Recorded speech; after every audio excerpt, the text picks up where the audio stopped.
طلاق ہو گئی، عدت 3 مہینے گزر گئی، لیکن چونکہ ابھی وہ بچے کو دودھ پلا رہی ہے اور بچہ ماں کا دودھ پی رہا ہے، تو اس پر بھی قرآن کیا کہہ رہا ہے؟ رزقہن و کسوتہن بالمعروف۔ اس بچے کے باپ کے اوپر یہ ذمہ داری عائد ہوتی ہے کہ جب تک وہ عورت جس کو طلاق دے دی ہے 3 مہینے گزر جانے کے بعد بھی وہ تمہارے بچے کو جب دودھ پلا رہی ہے، تو جب تک وہ تمہارے بچے کو دودھ پلا رہی ہے اس کی روزی روٹی، اس کے کھانے پینے کا خرچ اور اس کا کپڑا لتے کی ذمہ داری لڑکے کے باپ کے اوپر عائد ہے۔ لیکن اس میں بھی ایک شرط لگا دی، بالمعروف، معروف طریقے سے۔ سماج میں کھانے پینے کا جو چلن چل رہا ہے اور پہننے کا لباس کا جو چلن چل رہا ہے، اس طور طریقے پر اگر عورت یہ چاہے کہ ہم بریانی کا خرچہ مانگیں اور سماج کے اندر دال چاول کھانے کا رواج ہے تو آپ کو دال چاول کا خرچہ دینا ہے، سماج کے حساب سے چلنا ہے۔ اس عورت کے لیے آپ بریانی کا انتظام نہیں کریں گے، اس کو چکن اور مٹن نہیں، بالمعروف کہہ کر یہ بتا دیا کہ اس اچھے کام کے اندر بھی تمہیں فضول خرچی نہیں کرنا ہے۔ تمہارے سماج میں اگر 150 اور 200 روپے کی ساڑی عام طور پہ عورتیں پہنتی ہیں تو تم 1000 کا سوٹ نہیں دو گے، وہی 150 اور 200 کی ساڑی اس عورت کو پہنا ہوگے، اس میں فضول خرچی نہیں کر سکتے ہو۔ او لوگو، لڑکا میرا ہے، وہ میرے بچے کی ماں ہے، آج ہم نے طلاق دے دی ہے، وہ بچہ میرے پاس آنا ہے، اس کی ماں الگ ہوگی، وہ بچہ تو میرا مانا جائے گا، لیکن ہم چاہیں کہ اس بچے کی پرورش میں زیادہ سے زیادہ خرچ کر دیں اور اس کی ماں کو بجائے دال چاول کے بریانی کھلائیں، مرغ مسلم کھلائیں۔ قرآن کہتا ہے یہ فضول خرچی ہے، تمہیں اپنے سماج کے طور طریقے پر چلنا ہوگا، تمہیں اپنے معاشرے کے اور سماج کے راستے پہ چلنا ہوگا، دستور کے مطابق وہاں جو کھانے پینے کا چلن ہے وہی کھلانا اور وہی پہنانا ہوگا۔ تو حد سے آگے اس معاملے میں نہیں بڑھ سکتے ہو۔ یہاں پر بھی دیکھ لیجیے اللہ رب العالمین نے ایک قانون، ایک نیم بنا دیا کہ ادھر بھی فضول خرچی تم نہیں کر سکتے ہو۔ میں وید اور رامائن اور منتروں کی طرف اس لیے نہیں جا رہا ہوں کہ وہ سب آپ سن چکے ہیں، تاریخی تقریر، اتہاسک تقریریں ہو چکی ہیں، میں سمجھتا ہوں کہ اس کی ضرورت نہیں ہے۔ آج کی طرح قرآن کی آیتیں تو شاید میں کسی جلسے میں پڑھی بھی نہیں ہے، صرف قرآن کی آیتیں بھی لے کے چل رہا ہوں۔ ابھی آپ رکیے، ابھی دیکھتے جائیے۔ کعب ابن مالک نے سب خرچ کرنا چاہا، وہاں روک دیا۔ یہاں اللہ تعالیٰ نے دستور کے مطابق عورت کو کپڑا اور کھانا دینے کا حکم دیا، ادھر بھی فضول خرچی سے روکا۔ آئیے ایک واقعہ اور اس کے بعد ہم دوسری طرف آتے ہیں۔ ایک واقعہ اور، حضرت سعد ابن ابی وقاص بیمار ہو گئے۔ بخاری اٹھائیے، حضرت سعد ابن ابی وقاص بیمار ہوئے، اللہ کے رسول کو پتا چلا کہ حضرت سعد کی طبیعت خراب ہو گئی، اللہ کے رسول ان کی عیادت کے لیے ان کے گھر گئے۔ اے اے، اس واقعے سے تو آنکھیں پھٹی کی پھٹی رہ جائیں گی۔ اللہ کے نبی جب ان کی عیادت کے لیے گئے تو حضرت سعد نے حضرت محمد الرسول اللہ کا ہاتھ پکڑ لیا اور کہنے لگے، جملے دیکھیے، اے اللہ کے رسول میری بات کو ذرا غور سے سننا، اب مجھے کئی بیماریاں لاحق ہو گئی ہیں، نہیں لگتا کہ میں اس بیماری میں بچوں گا۔ خیر موت و زندگی تو اللہ کے ہاتھ میں، جو آیا ہے اس کو ایک دن جانا ہے۔ اللہ کے نبی کہتے ہیں سعد تم جو کچھ بھی بول رہے ہو اس میں کچھ بھی جھوٹ نہیں ہے، جو آیا ہے اس کو جانا ہے۔ تم کہہ رہے ہو کہ اس بیماری میں اب مجھے بچنے کی امید کم ہے، تو امیدیں دنیا لگاتی ہے، شفا دینے والا اللہ ہے، جب وہ تمہیں شفا دینا چاہے گا تو شفا دے دے گا، اور جب اپنے پاس بلانا چاہے گا تو ہماری دعائیں بھی تمہارے کوئی کام نہ آئیں گی۔ اے سعد تم کچھ اور بات کرنا چاہتے ہو تو بتاؤ۔ ہاں اے اللہ کے نبی، موت و زندگی کا تو کوئی بھروسہ نہیں، لیکن آج مجھے ایک بات کہنی ہے۔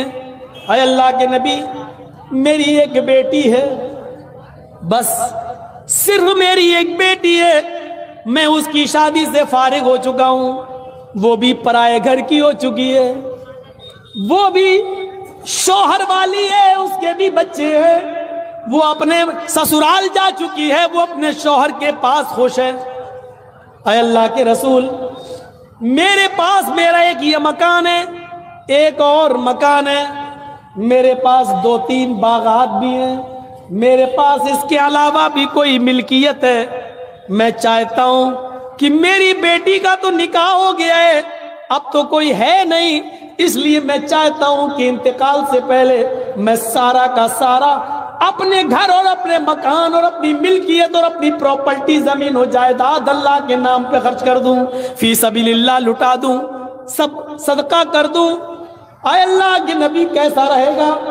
اگر یہ صحیح ہے تو میں آپ کو دے دیتا ہوں، آپ اس کو دینی کام میں جہاں لگانا چاہیں لگا دیں۔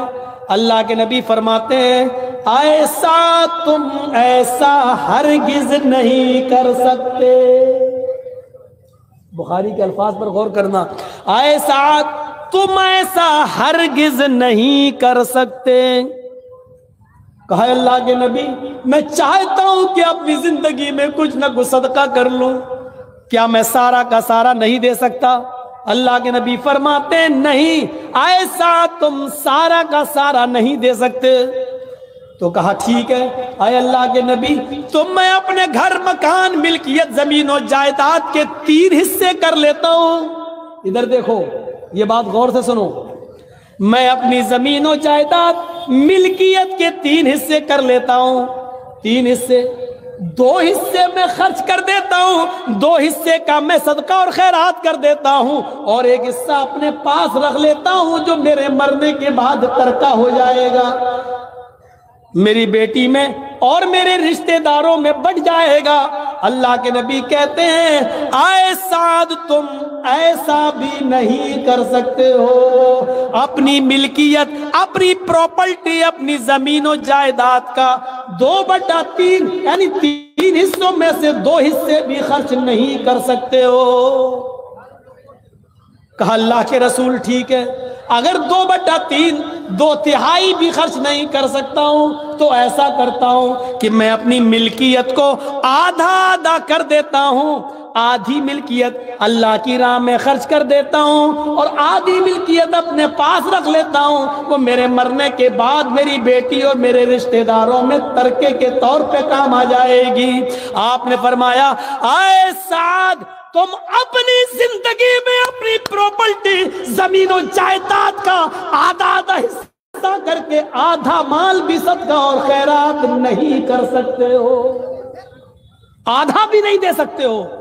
تو کہا اللہ کے رسول اگر آدھا بھی نہیں دے سکتا ہوں تو ایسا کر لوں کہ میں اپنی پراپرٹی زمین و جائیداد اور اپنے مال و دولت سب کے 3 حصے کر کے 2 حصے، ایک حصہ میں اپنے پاس رکھ لوں، 1 حصہ میں خرچ کر دوں، 2 حصے میں اپنے پاس رکھ لوں، 1 حصہ میں خرچ کر دوں، یعنی 1/3 3 حصے کر کے، ابھی تو کہہ رہے تھے کہ 2 خرچ کر دوں 1 روک لوں، اب کہہ رہے ہیں 3 حصے میں سے 2 خرچ کر دوں اور 1 خرچ کر دوں اور 2 روک لوں، 1 خرچ کر دوں۔ تو اللہ کے نبی کیا کہتے ہیں اے سعد ابن ابی وقاص، ہاں اپنی پراپرٹی زمین و جائیداد کا 1/3 جس کا تم حق رکھتے ہو، 1/3 1/3 جس کا تم حق رکھتے ہو، اس کی وصیت جس کو چاہو کر سکتے ہو، جس کو دینا چاہو دے سکتے ہو، لیکن 2 حصے تمہارے انتقال کے بعد تمہارے رشتہ داروں میں ترکے کے طور پہ تقسیم ہوں گے، 1/3 حصہ تم خرچ کرنا چاہو تو کر سکتے ہو، صدقہ و خیرات دینا چاہو تو دے سکتے ہو، حالانکہ یہ بھی زیادہ ہے، یعنی میری مانو تو یہ بھی زیادہ ہے، لیکن 1/3 کا تمہیں اختیار ہے، 1/3 کا تمہیں اختیار ہے۔ یہ حدیث ہمیں کیا بتلا رہی ہے بخاری شریف کا یہ منظر اللہ کے رسول صلی اللہ علیہ وسلم نے حضرت سعد بن ابی وقاص سے جو کہا، وہ بھی ان کی بیماری کے حال میں جو کہا، یہ حکم ہمیں بتلا رہا ہے کہ ہم سارا کا سارا مال خرچ کر کے خود سڑکوں پہ آ جائیں اور بھکاری بن جائیں، یہ جائز نہیں ہے۔ جب دینی کاموں میں حد سے زیادہ مال خرچ کر کے لٹانا جائز نہیں ہے، تو شادی اور بیاہ میں، آتش بازیوں میں، بیڑی اور سگریٹ میں، پان تمباکو میں اور شراب نوشی میں فضول خرچی کرنا کہاں سے جائز ہو جائے گی؟ یہ ہماری تقریر کا آج موضوع دوسرا ہے۔ ہم فضول خرچی یہ نہیں کہہ رہے ہیں کہ حرام ہے، ہم فضول خرچی یہ نہیں کہہ رہے ہیں ناجائز ہے، ہم یہ بتا رہے ہیں جب فضول خرچی دینی کام میں جائز نہیں ہے تو غیر دینی کاموں میں جائز کہاں سے ہو جائے گی؟ جب ادھر نہیں کر سکتے ہو تو ادھر کیسے کر سکتے ہو؟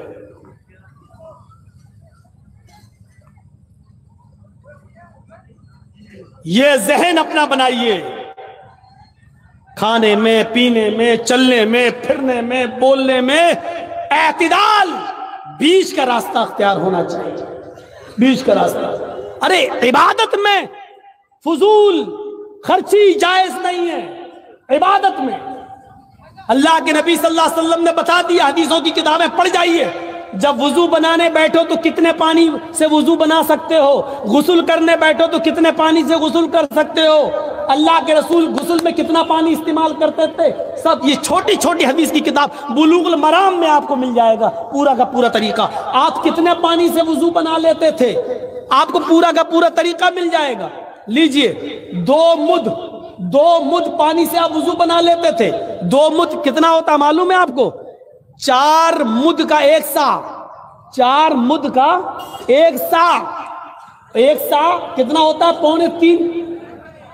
پونے تین سیر، یعنی 2.5 کلو، 2.5 کلو، 4 مد کا 1 سا یعنی 2.5 کلو کا 1 سا، اور اللہ کے رسول 4 مد نہیں 2 مد یعنی 2.5 کلو سے آدھا کر دو کتنا ہوا؟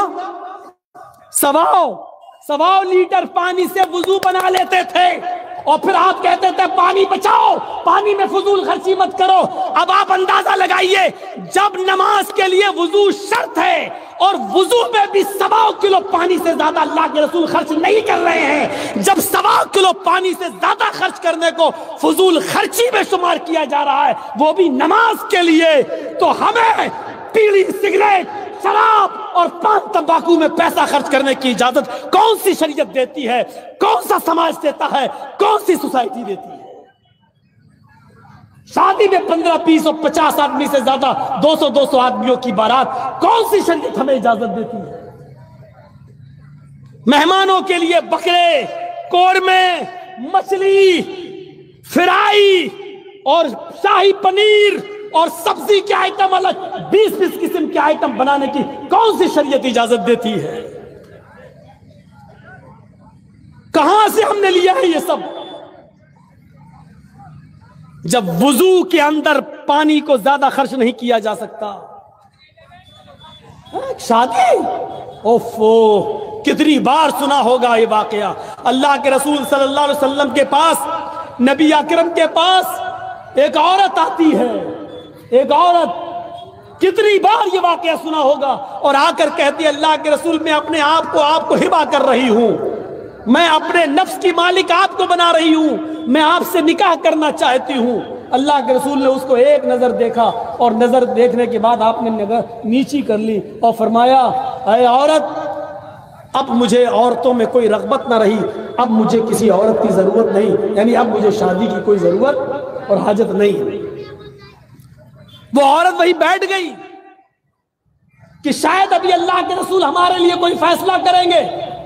وہی ایک صحابی بیٹھے تھے، کہا اللہ کے رسول اگر آپ نہیں کرنا چاہتے ہیں تو میں نکاح کا خواہش مند ہوں، میرے ساتھ نکاح کر دیجئے۔ اوئے ہوئے، ذرا دیکھیے تو صحیح، اللہ کے نبی صلی اللہ علیہ وسلم فرماتے ہیں تم نکاح کرنا چاہتے ہو؟ کہاں؟ اس عورت سے پوچھا کہ یہ چاہتے ہیں، تو کہا اللہ کے رسول اگر آپ نہیں کرنا چاہتے تو ان کے ساتھ کر دیجئے۔ تو آپ نے اس صحابی کو اپنے قریب بلایا، بخاری کے الفاظ دیکھیے، آپ نے فرمایا کیا آپ اپنی بیوی کو مہر میں کچھ دے سکتے ہو؟ ضروری ہے مہر، جس چیز کی سب سے زیادہ ضرورت ہونی چاہیے سماج اور سوسائٹی میں، نکاح کے وقت ایک قاضی کو نکاح پڑھانے والے کو پوچھنا چاہیے کہ آپ اپنی بیوی کو مہر کتنا دے رہے ہو۔ پھر عورت کے پاس خبر جانا چاہیے اس لڑکی کے پاس کہ تمہارا ہونے والا شوہر اتنے روپے مہر دینا چاہتا ہے، کیا تم اتنے روپے مہر یا یہ مہر میں یہ لینا چاہتی، کیا اتنے میں تم قبول کر سکتی ہو؟ لڑکی اور لڑکے دونوں کی رضامندی پر اور جتنا پر طے ہو جائے وہی شرعی مہر ہے۔ لڑکی لڑکے کی حیثیت سے زیادہ نہیں مانگ سکتی ہے، اور لڑکا بھی اپنی حیثیت سے بہت کم کرنا چاہے تو وہ بھی اس کے لیے صحیح نہیں، اپنی حیثیت کے مطابق دے۔ ارے ولیمے میں جب 5 لاکھ خرچ کر سکتے ہو تو اپنی بیوی کو 50,000 کا مہر کیوں نہیں دے سکتے ہو بھائی؟ موٹر سائیکل مانگنے میں تمہیں شرم نہیں آتی، حیا نہیں آتی؟ اور مہر دینے میں تو اتنا مہر، شریعت میں کا مہر رکھو 66 روپے 40 پیسے، مہر فاطمہ رکھ دو۔ یہاں مہر فاطمہ یاد آ جاتا ہے، جہیز لیتے وقت جہیز فاطمہ یاد نہیں آتا ہے۔ مہر کا معاملہ ہو تو مہر فاطمہ یاد آتا ہے، اور جہیز لینے کا معاملہ ہو تو وہاں پر مہر جہیز فاطمہ پھر یاد نہیں آتا۔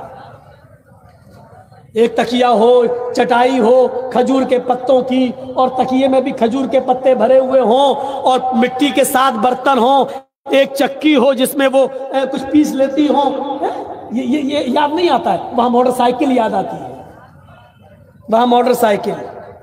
اب کتنا برا تو بول چکا ہوں، اس کے باوجود بھی تو شرم نہیں آتی ہے، اتنی بے شرمی ہے۔ ارے ہم انٹرنیشنل بھکاری تک بول چکے ہیں، موٹر سائیکل مانگنے والے کو انٹرنیشنل بھکاری کا خطاب بھی ہم دے چکے ہیں۔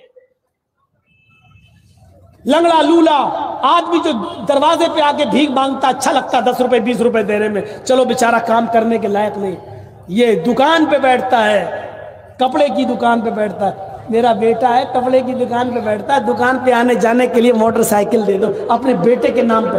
اللہ کے نام پہ مانگنے والے کو 10 روپے دینے میں اچھا لگتا ہے، اور بولو جو اللہ کے نام پہ مانگے وہ بڑا بھکاری ہے، یا جو اپنے بیٹے کے نام پہ مانگے وہ بڑا بھکاری ہے؟ کعبے کے رب کی قسم کھا کے کہتا ہوں، میں اللہ کی قسم کھا کے کہتا ہوں، ہماری نظر میں 10-20 روپے والا بھکاری اتنا بڑا نہیں ہے۔ اللہ کی قسم یہ انٹرنیشنل بھکاری ہے جو اپنے بیٹے کے نام پہ موٹر سائیکل مانگتا ہے، یہ اس سے بڑا بھکاری ہے۔ تم بھکاری مانو یا نہ مانو، مولانا جرجیس اس کو خطاب دے رہا ہے انٹرنیشنل بھکاری کا۔ مانگو موٹر سائیکل، اور ہمیں ضرور بتا دیا کرنا مولانا صاحب اس لڑکے کی شادی ہوئی تھی، اس نے موٹر سائیکل مانگی تھی، تو میں اس کے منہ پہ کہوں گا اچھا یہی ہے انٹرنیشنل بھکاری؟ اور جب کسی کی موٹر سائیکل پہ میں بیٹھ جاؤں تو مجھے ضرور بتانا مولانا صاحب یہ وہی موٹر سائیکل ہے جو اس نے بھیک میں مانگی تھی، تو میں کہہ دوں گا نہیں مجھے اس پہ نہیں بیٹھنا ہے۔ کیوں؟ ارے تو خود بھکاری ہے تو مجھے کیا بٹھائے گا؟ تیرے پاس تو بٹھانے کے لیے کچھ ہے ہی نہیں، تیری سائیکل پہ چلا جانا گوارا کر لوں گا، لیکن بھیک میں دی ہوئی موٹر سائیکل پہ بیٹھنا گوارا نہیں کروں۔ لیکن معلوم ہونا چاہیے کہ بھیک میں ملی ہے، جہیز میں نہیں بول رہا ہوں میں، بھیک میں۔ جہیز کا لفظ آپ لوگوں نے ایجاد کیا ہے، ہماری نظر میں بھیک ہے وہ، چاہے وہ مولوی مانگے، چاہے جرجیس مانگے، چاہے آپ مانگیں، چاہے جو بھی مانگے۔ مدرسوں کے لیے آپ جلسے کر لیتے ہو، ہر سال جلسے میں اتنا چندہ کر لیتے ہو، میری سمجھ میں نہیں آتا ہے جہیز کے خلاف کمیٹی کیوں نہیں بن پاتی آپ کی؟ مسجد کی کمیٹی بن جاتی، مدرسے کی کمیٹی بن جاتی، ابھی کوئی لڑکا کوئی لڑکی لے کے بھاگ جائے پنچایت بیٹھ جائے گی کیا سزا ہونی چاہیے، گاؤں کے سرپنچ بیٹھ جائیں گے کیا سزا ہونی چاہیے، فلاں اچھا لڑکی کو لے کے بھاگا، اب وہ لڑکی کا باپ کہہ رہا میری لڑکی کہیں منہ دکھانے کے لائق نہیں، پنچایت فیصلہ کر رہی ہے، 2 آدمی 5 آدمی ادھر سے بیٹھ گئے، 5 آدمی ادھر، اب پنچایت فیصلہ کر رہی ہے، کیا کر رہی ہے؟ 4-5 لاکھ روپے دے دو، یا دوسرا فیصلہ کیا کر رہی ہے؟ چل اب اپنے لڑکے کی شادی اسی لڑکی سے کر۔